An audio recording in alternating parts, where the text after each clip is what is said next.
नमस्कार किसान साथियों, हमारे YouTube चैनल अग्रजीवन फार्मिंग में आपका स्वागत है। आज हम इस वीडियो में पिग फार्म स्ट्रक्चर डिजाइन या सूअर पालन भवन निर्माण के बारे में आपको संपूर्ण जानकारी देंगे। आज इस वीडियो में पिग फार्म का स्ट्रक्चर डिजाइन कैसा होना चाहिए, इसे बारीकी से समझेंगे। यह वीडियो थोड़ा लंबा हो सकता है, लेकिन आप इस वीडियो को बीच में मत छोड़िएगा। हम आपसे वादा करते हैं कि इस वीडियो को देखने के बाद आपको पिग फार्म स्ट्रक्चर डिजाइन पर दूसरा वीडियो देखने की आवश्यकता नहीं होगी। इस वीडियो को देखने के बाद भी यदि आपका कोई सवाल हो तो आप हमारे व्हाट्सएप नंबर पर कॉल या मैसेज कर सकते हैं। तो हम इस वीडियो पर आगे बात करें, इसके पहले सभी किसान साथियों से हमारा निवेदन है कि यदि अभी तक आपने हमारे YouTube चैनल अग्रजीवन फार्मिंग को सब्सक्राइब नहीं किया है, तो कृपया आप हमारे YouTube चैनल को सब्सक्राइब कर लें, क्योंकि हम इस चैनल पर सूअर पालन से जुड़ी जानकारी के साथ वीडियो लगातार अपलोड करते रहते हैं। वीडियो शुरू करने से पहले हम आपको एक सूचना देना चाहते हैं कि यदि आप नए सूअर पालक किसान हैं और आपको सूअर पालन की जानकारी नहीं है, और इसके साथ आप अपने फार्म पर सूअर के लिए फीड तैयार करने के बारे में जानकारी और इनके फीड फॉर्मूलों की जानकारी लेना चाहते हैं, तो आपको हमारी संस्था अग्रजीवन द्वारा प्रकाशित सूअर पालन ट्रेनिंग कोर्स पुस्तक जरूर पढ़ना चाहिए। ये पुस्तक 11 अलग अलग भाषाओं हिंदी, इंग्लिश, कन्नड़, तेलुगु, तमिल, असमिया, बंगाली, पंजाबी, गुजराती, मराठी, उड़िया में उपलब्ध है। इस पुस्तक में फीड बनाने के साथ साथ सूअर पालन के बारे में भी संपूर्ण जानकारी दी गई है। यदि आप ये पुस्तक खरीदना चाहते हैं तो इसकी लिंक डिस्क्रिप्शन में दी गई है। इस पुस्तक की होम डिलीवरी और कैश ऑन डिलीवरी उपलब्ध है। पुस्तक के बारे में अधिक जानकारी लेने के लिए आप हमारे व्हाट्सएप नंबर पर कॉल या मैसेज भी कर सकते हैं। तो अब हम वीडियो के टॉपिक पर आते हैं। सूअर पालन करने वाले किसानों के लिए सूअर पालन करने का निर्णय लेने के बाद सबसे पहला काम आता है सूअर के लिए आवास का निर्माण करना। सूअर फार्म बनाने में बहुत अधिक खर्च होता है, इसलिए यदि हम अधूरी जानकारी के साथ सूअर का फार्म बनाते हैं और फार्म बनाने में कोई गलती कर देते हैं, तो सूअर फार्म बनाने के बाद उसमें बदलना करना काफी मुश्किल और खर्चीला काम होता है। इसलिए सूअर पालक किसान अपने स्वयं की सुविधा, क्षेत्र का तापमान और मौसम और अन्य चुनौतियों को देखते हुए सोच समझकर और सारी जानकारी प्राप्त करके ही सूअर फार्म के लिए आवास निर्माण करना चाहिए। एक अच्छा और आदर्श भवन फार्म के प्रबंधन को आसान बनाता है।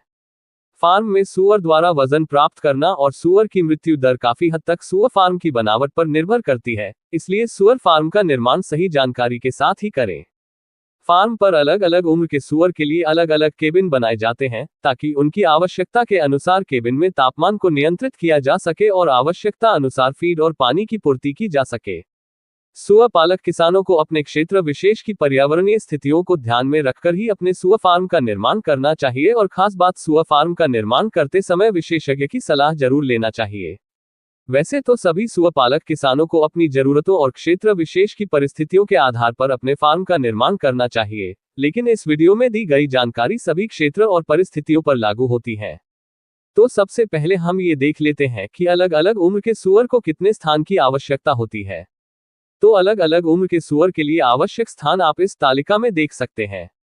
इस तालिका में अलग अलग उम्र के सूअर के लिए आवश्यक स्थान दिया गया है। अब हम 10 मादा और 2 नर सूअर के लिए फार्म का संपूर्ण स्ट्रक्चर देख लेते हैं। तो आप इस ब्लूप्रिंट में देख सकते हैं, इसमें सीधे साइड पर 8 केबिन बने हुए हैं और उल्टी साइड पर 5 केबिन बने हुए हैं।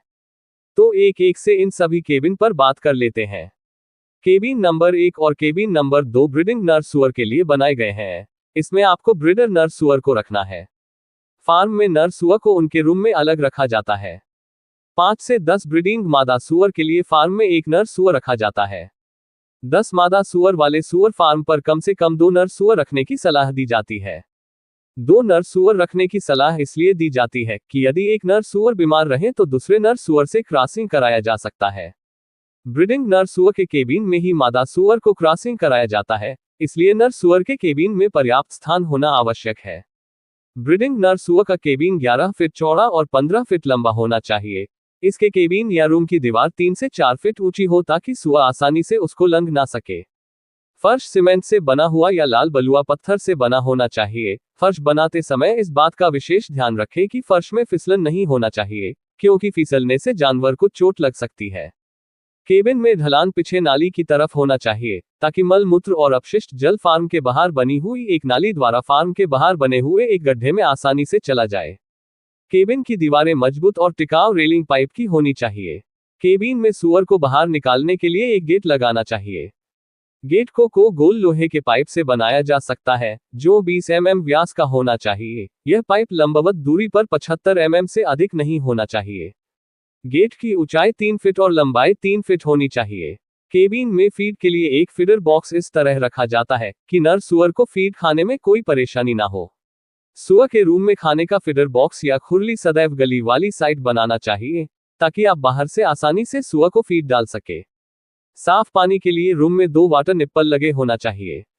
2 वाटर निप्पल की सिफारिश इसलिए की जाती है क्योंकि यदि किसी कारणवश एक वाटर निप्पल में कोई खराबी आ जाए तो सुअर को पीने के पानी की कोई समस्या ना हो। वाटर निप्पल को पीछे नाली वाली साइड लगाएं, क्योंकि जहां स्थान पानी से गिला होता है सुअर वही मलमूत्र त्यागता है। वाटर निप्पल और फीडर को एक साथ एक जगह ना लगाएं। नर सुअर का रूम अच्छी तरह हवादार होना चाहिए, इसलिए फार्म की बाहरी दीवारों में जाली लगाएं। फार्म को पूरी तरह बंद ना रखें। नर सुअर के लिए तापमान सही रखना बहुत जरूरी है, क्योंकि नर सुअर के रूम का तापमान लंबे समय तक 22 डिग्री सेल्सियस से अधिक होने पर नर सुअर 6 सप्ताह तक बांझ हो सकता है।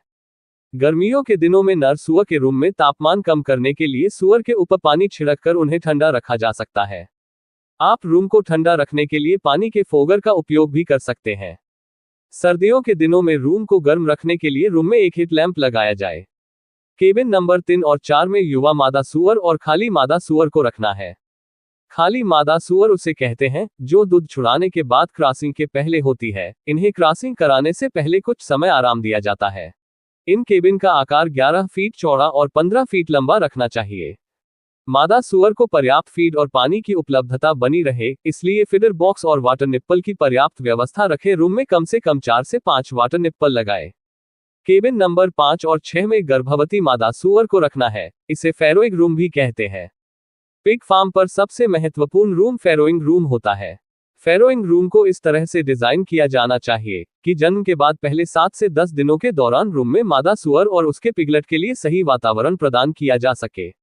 जन्म लेने वाले बच्चों को मादा सुअर द्वारा रौंदने से और नीचे दबकर मरने से रोकने के लिए प्रत्येक फैरोइंग रूम में एक फैरोइंग केरेज रखी जाती है। फैरोइंग केरेज किस तरह बनाएं और उसका साइज क्या होना चाहिए, इसके बारे में अधिक जानकारी वाली वीडियो हम अलग से बनाकर अपलोड कर देंगे।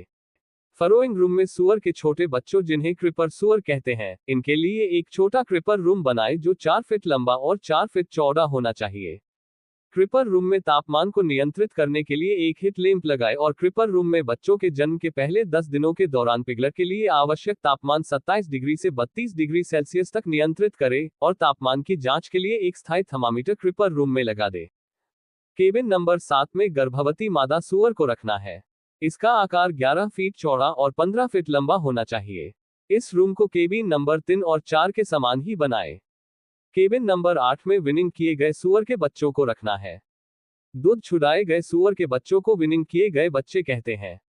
जब सुअर के बच्चों को दूध से छुड़ाया जाता है तो ये केवल 35 से 40 दिन के होते हैं। जब तक इनकी उम्र 40 दिन से 2 महीने की ना हो जाए, इन्हें विनिंग रूम में रखना चाहिए। केबिन नंबर 9, 10, 11, 12 और 13 में ग्रोवर सुअर और फिनिशर सुअर को रखना है। फिनिशर सुअर और ग्रोवर सुअर के लिए रूम का आकार 18 फीट चौड़ा और 15 फीट लंबा आदर्श माना जाता है, जिसमें 20 से 25 फिनिशर सुअर और 25 से 30 ग्रोवर सुअर रह सकते हैं। इनके रूम में फीडर की अच्छी व्यवस्था होनी चाहिए और फीडर की लंबाई ज्यादा रखें ताकि सभी जानवरों को फीड खाने में आसानी हो। इन रूमों में 10 वाटर निप्पल 12 इंच की हाइट पर और 10 वाटर निप्पल 24 इंच की हाइट पर लगाने चाहिए, ताकि फिनिशर और ग्रोवर दोनों जानवरों को पर्याप्त पानी मिल सके। अभी तक हमने अलग अलग उम्र के सुअर के लिए रूम का स्ट्रक्चर देखा। अब हम 10 मादा और 2 नर सुअर के लिए संपूर्ण फार्म का स्ट्रक्चर देख लेते हैं। तो आप इस ब्लूप्रिंट में देख सकते हैं कि यहाँ संपूर्ण फार्म का स्ट्रक्चर बताया गया है। यहाँ अलग अलग जानवरों के लिए अलग अलग रूम बताए गए हैं। जैसा कि आप देख सकते हैं, इस ब्लूप्रिंट में सीधी साइड में 8 रूम बनाए हैं। ये सभी रूम 11 फीट चौड़े और 15 फीट लंबे रखना है। ब्लूप्रिंट में उल्टी साइड 5 रूम बनाए गए हैं। इनका आकार 18 फीट चौड़ा और 15 फीट लंबा रखना है। फार्म के बीच में 5 फीट चौड़ी एक गली रखना है। यदि आप अपने सुअर फार्म के लिए अपने क्षेत्र के मौसम और अपनी जरूरत के अनुसार कम खर्च में सुअर फार्म तैयार करने के लिए नक्शा बनवाना चाहते हैं, तो आप हमारे व्हाट्सएप नंबर पर कॉल या मैसेज भी कर सकते हैं। तो किसान साथियों, आपको हमारी यह वीडियो कैसी लगी? यदि पसंद आए हो तो इस वीडियो को लाइक करें और सभी सुअर पालक किसानों तक इस वीडियो को शेयर करें। आगे भी लगातार ऐसे वीडियो देखने के लिए हमारे YouTube चैनल अग्रजीवन को सब्सक्राइब करें।